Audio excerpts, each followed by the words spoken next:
pretty quickly on.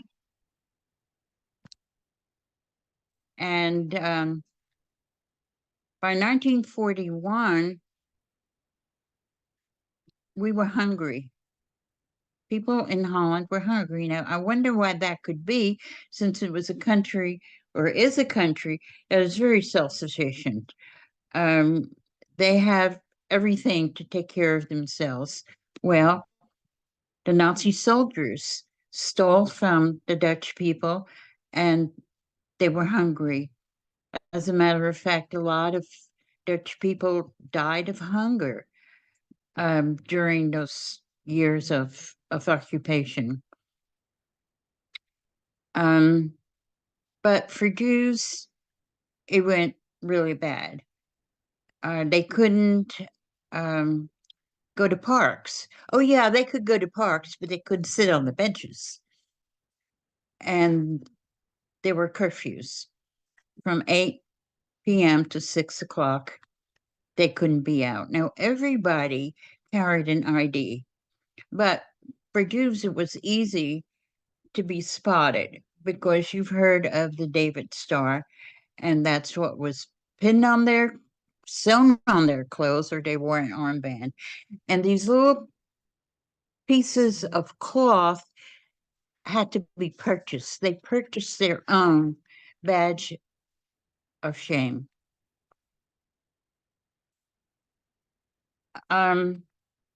Probably the worst thing that happens is that they no longer could own property.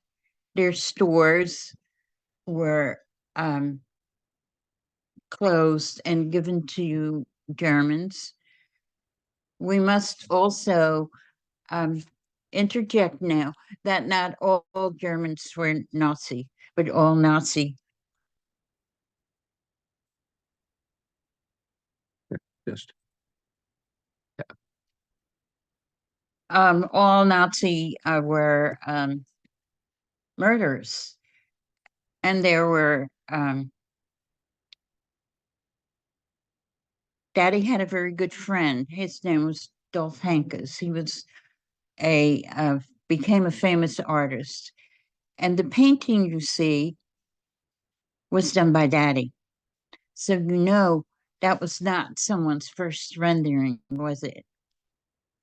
And the frame, the wormwood frame, which is very fitting, was made by Pop. You'll hear more about Mom and Pop in a minute. So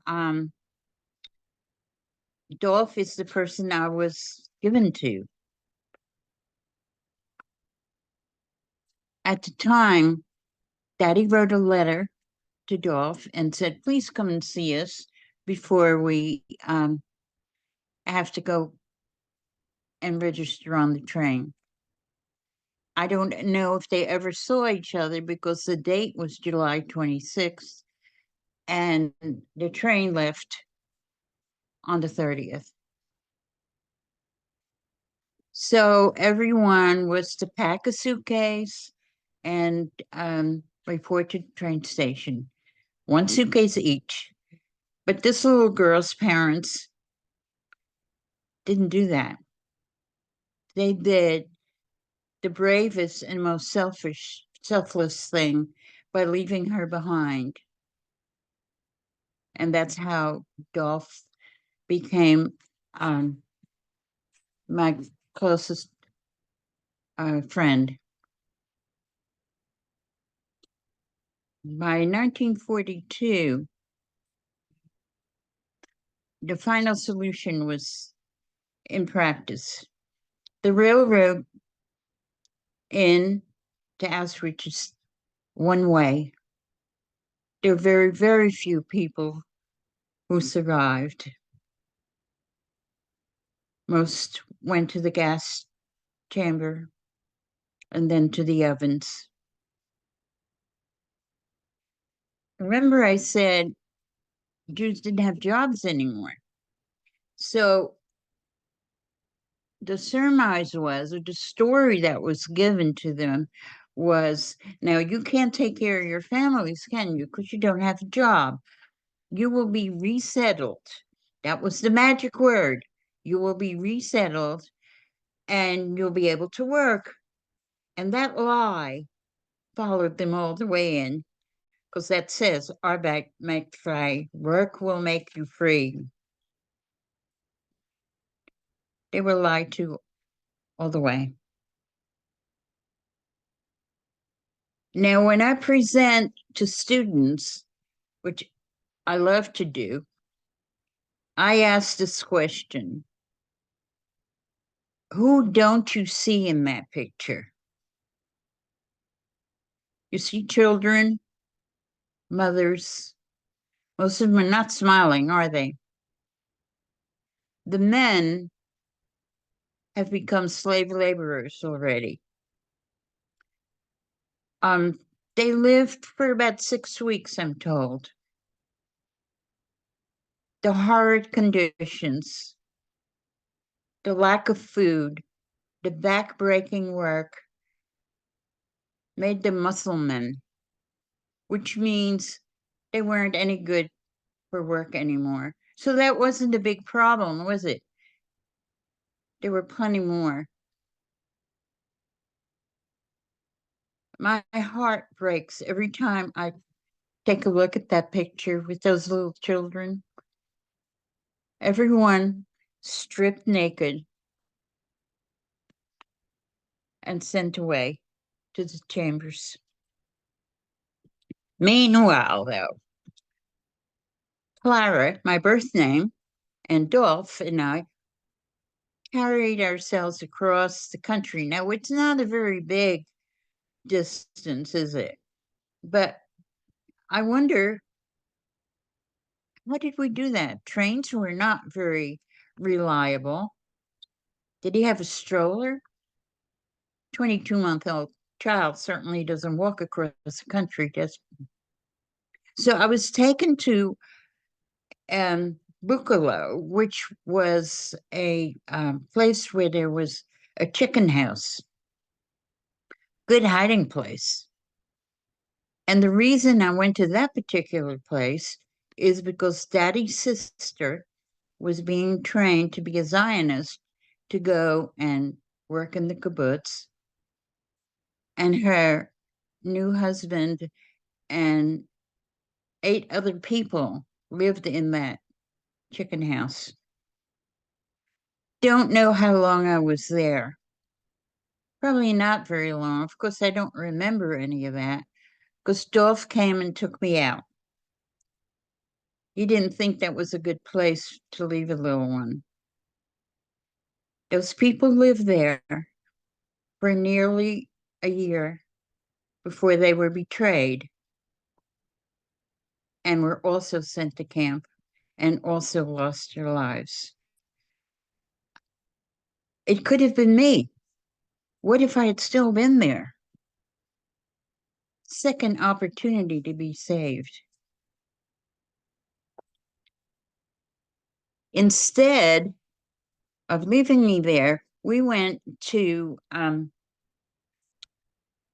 a section of Holland called Katendrecht. It's right across the river from the main part of Rotterdam. If there was any safe place, that would have been it, because it was a red light district. And Nazi soldiers were not allowed to be there. They didn't want them to cohabitate with the streetwalkers, right? On that very top floor, some children were kept. It's just down the block from Dolph's studio. And that's where I lived for a while. I visited that structure and that floor quite a few years ago.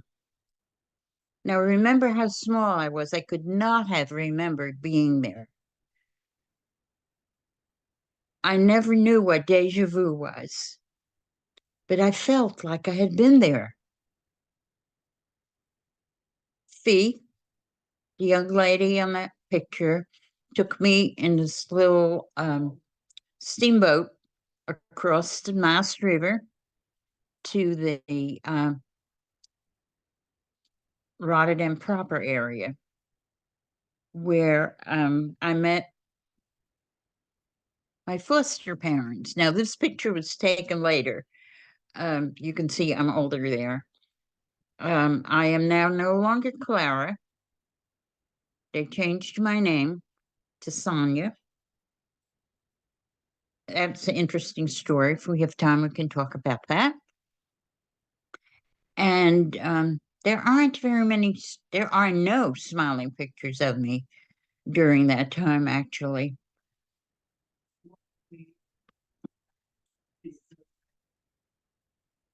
Those were the days that I was happy. I went to preschool. And so surely you know which child I am, right? Shake your head. Yes. Okay. And why could we tell that? Nobody else has black curls. So there was another opportunity to be betrayed.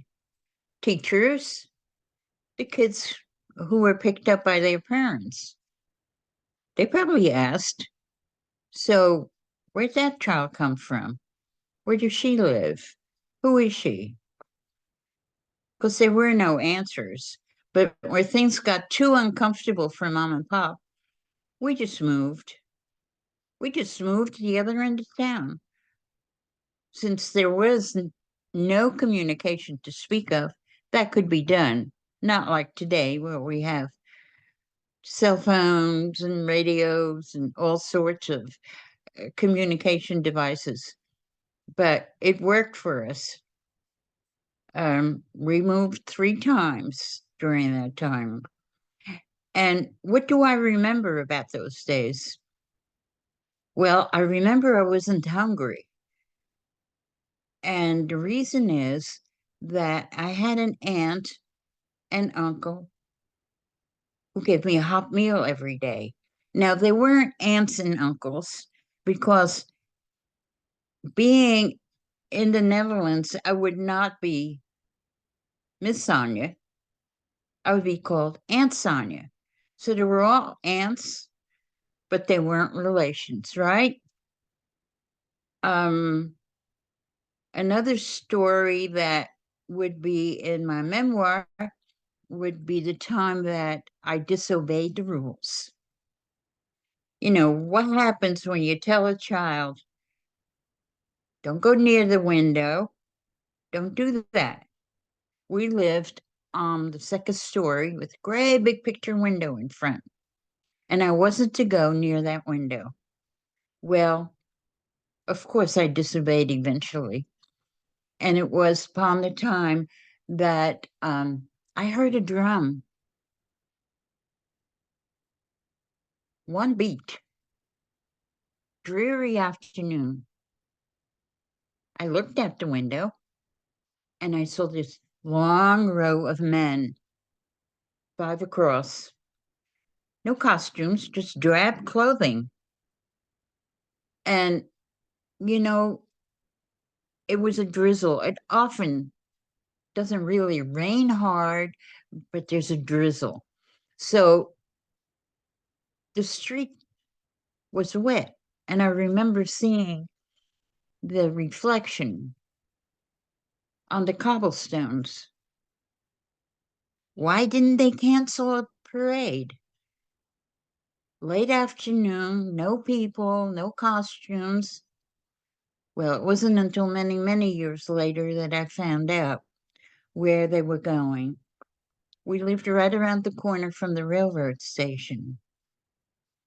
So those men were going to the cattle cars, and we don't know how many returned to their city.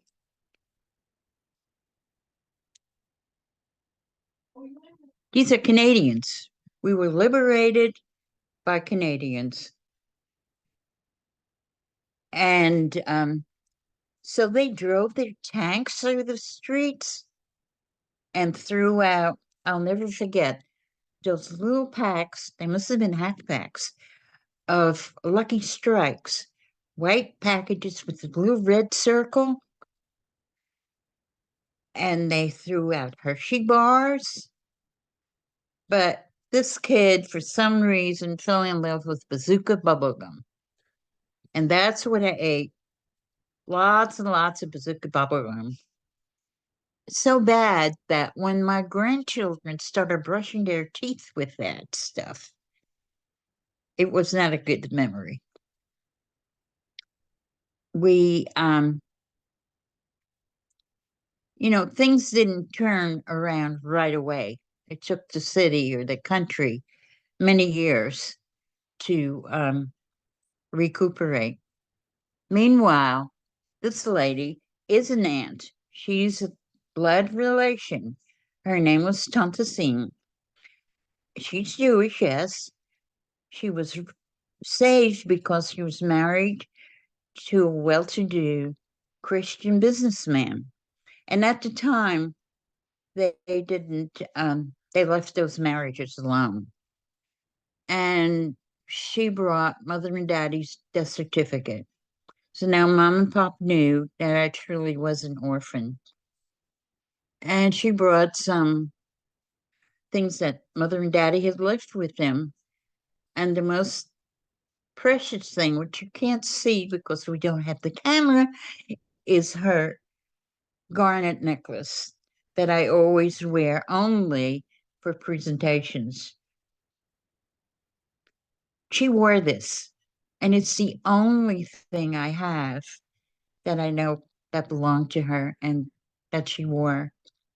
So it's precious to me.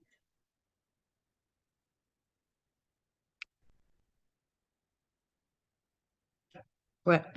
Okay, let's go. Yeah. Okay, this picture was taken by a photographer. We hired a formal photo for me. 1952. And it's a Wednesday afternoon when mom and pop told me that my parents had died in Germany or in Poland. But did I remember them? No, I didn't remember them. And the reason I was told then is because I had to write my own name, my birth name, on my passport. So at 12 years old, I learned to write my name, Clara Van Tine. The next picture shows you a happy teenager. It's 1953. And I loved being an American teenager. Fell right into place. I understand I was lingual in about 3 months and went to school, made friends, had a great time. 1953, 1962. This is the day I became Mrs. Ron DuBois for 59 years. And these are mom and pop, folks who brought me up.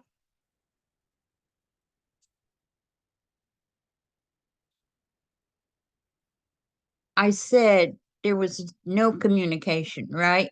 Very poor communication during the war. Well, by now we have an answering machine at my house. And in 1999, I get this telephone call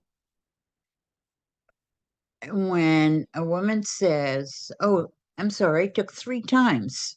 She left her name, and she was called from Israel. Well, I wasn't going to call Israel. I didn't know if this person was real. Well, sure enough, third time was a charm. We spoke on the phone, and within 10 minutes, I found out, yes, we are second cousins. And this is on her balcony in Tel Aviv. The following year, Ron and I went to visit. That's me in the middle and her sister Jocelyn on the end. And both ladies have passed now. But I have great memories of visiting real family. This is a very recent picture. We had this picture taken at Christmas time, and the first young woman is the parent to these three young men. And then there's me and my great grandchildren, my grandchildren, and my great grands, and it's our other daughter, Monique. So I'm the matriarch of a new family, aren't I? It all began with Ron and I again. I keep learning.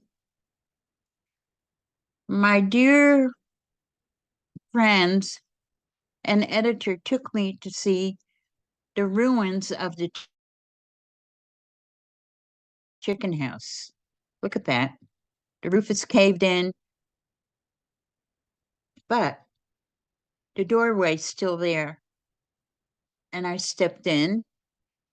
I saw the straw on the ground. People must have taken turns sleeping in there. It wasn't very big, 9 people in that place. And again, I felt like I had been there. Deja vu. It was an amazing experience. This is our last photo. Um, survivor's guilt. It was a word I'd heard, but I never tried it on. Didn't know what that meant until that very moment. That monument has the engraving of 660 children that didn't come back, just in one city. By all rights, my name should have been there. My 3 little boy cousins' names are. The wall is the only remaining memory of that time. The railroad tracks ran behind it because they've been taken out. But the wall's still there, and people leave mementos. This was my last day, so I left those flowers there. And I'm so grateful for life. And I'm happy to share wherever possible because I'm a hidden child and I'm the last of the generation that can bear witness. Thank you. Questions? Is there anybody who'd like to talk? Can they hear me? Yeah. Wow. Yeah, that was amazing. Thank you so much for sharing. Yes. Yeah, how miraculous. We're so thankful that Sweetheart, you're here. I am too. And thanks for the opportunity. Yeah. I loved seeing those pictures of you as a little girl. You were just beautiful. Oh my goodness.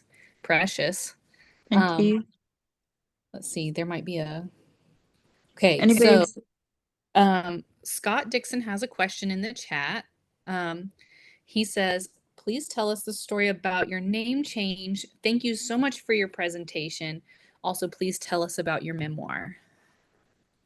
Okay, my memoir is called Finding Schifrah.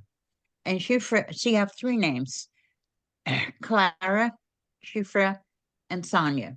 Now, Sonja came into play when I went to live with Mom and Pop. Pop loved to ice skate, and he was good, and canals used to freeze. And in 1936, there was a Olympic game in Germany where there was a young woman who stole all the skating medals, and her name was Sonja Henie. Oh, And yeah. so that fit, didn't it? Mhm. And Schifrah is my biblical name. Had Daddy not received this little note saying, when the rabbi wrote the note saying, we have registered your little girl name as Schifrah bat Cohen, I would not have known this. And here again, it's a little picture, little letter, little paragraph.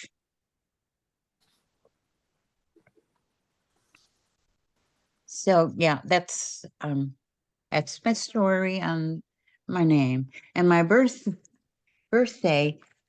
I didn't know my birthday until 1946 when Tonsasin came. My birthday used to be celebrated on August 22nd. Now, why was that? Well, that's the time that I came to Mom and Pop. So that was a new trip, a new life for both of us. For them, because they wanted a child, and for me, because it was new opportunity to live. Where can we purchase your memoir if we would like to have a copy? Well, it is on Amazon. Okay, we'll have to make sure to look there. And when I post this lecture, I'll definitely. Or better yet, let me interject this. Mhm. I get a pittance of the worth of the book from Amazon. I will be glad to mail to your address, to one address, and they're $20. And that way, you can send me checks or whatever, because I get like $6 in change from Amazon. Okay. Well, we might have to purchase a few for our museum store so that we can make sure those are shared. Let's see.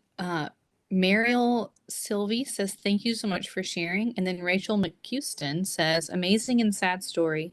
What did you say happened to Doff, your dad's artist friend who first took care of you? Oh, he died at ripe old age. He was well into his 80s. I saw him when he had just turned 80. This picture is no longer part of my presentation, but when he was about 80 years old, he wondered, was I a successful save? I wasn't the only one he took care of.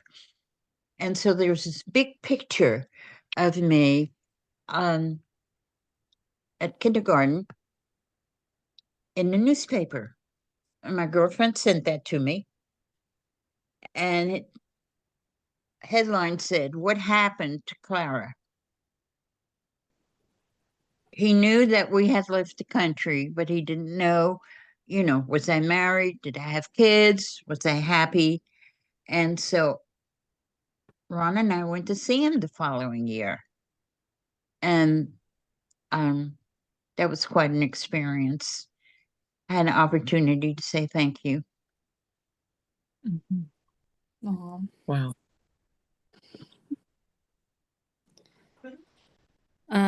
Another follow-up question. Where did your parents' death certificates come from? Excuse my ignorance. Did the evil Nazis keep records such as that? Oh, yes, they kept exacting records. And Tonsasin, the lady you saw, had a daughter who worked with the underground, and that's how they got my death certificate, their death certificate. There are volumes and volumes of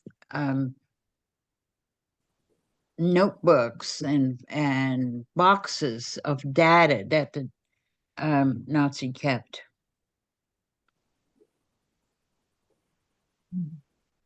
Right. I guess that's how we're able to know all of the names for the memorials. And when you go to Amsterdam. when you go to Amsterdam, or I went to the Holocaust Museum in Jerusalem, Yad Vashem. Vashem, yeah, that's amazing. all the names of everybody, and yeah, I guess that explains a lot, actually. Yeah, Interesting. I've been to Yad Vashem twice, and first time I was with my husband. We went through a lot of it. The second time I was by myself and I couldn't do it. Yeah. I went to you've been to the children's section there. That's It's amazing that they read names. mm-hmm. Here With all, again, I felt so humbled. yeah. Yeah, it's a very overwhelming place. The cat wants to go out front door.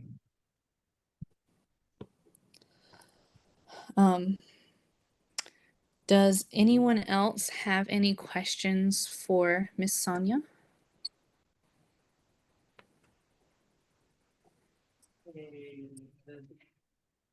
So you'll email your mailing address to me, okay? Yes, ma'am. We will make sure that that happens. And And tell me how many books you want. yes, Right. ma'am. I will. Yes, ma'am. We will do that. Of course, for your library, I'm not charging you a book. You know, you don't know. That's so sweet. Oh, we have one more message. Jennifer Emery just says, just a big thanks for sharing this story. Yes. Thank you. I just want to thank you as well for sharing your story, because it's not an easy thing, I would think, to share, but it's so important that your story gets put out there, and we want to help you do that in any way we can. So thank you for sharing and for having the courage to do that. You're welcome. Goodbye.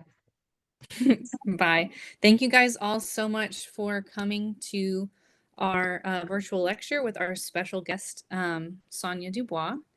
And we have a lot of fun stuff coming up at the Biblical History Center soon.